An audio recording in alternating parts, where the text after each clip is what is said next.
The story is an interesting one. The Apostle Paul, for 18 months, labored in the city of Corinth, bringing together an active and spirited group of Christ followers. When he moved on, things went sour within the group, and a quick visit by Paul to straighten things out failed miserably. He left feeling awful. He was fearful, he was filled with anxiety, and depressed about the whole matter.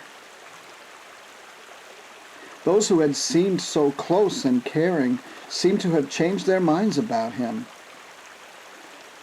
When he could stand it no more, he sent his friend named Titus to find out what was happening.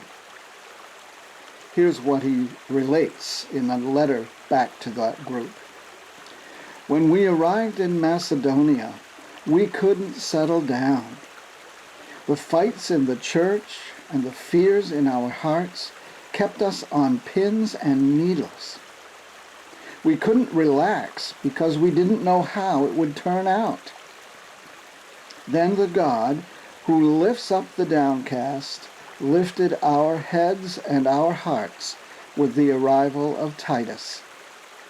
We were glad to see him, but the true reassurance came in what he told us about you.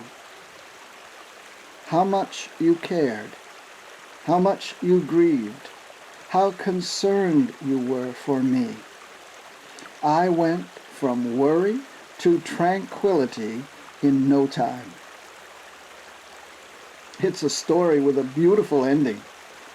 Finding out how someone cared took the apostle immediately from worry to tranquility. Now pause for a moment.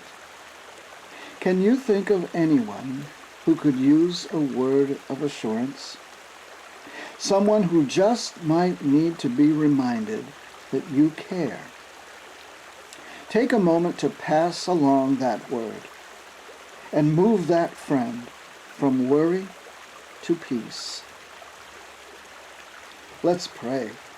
O God, may my words today bring peace to the anxious.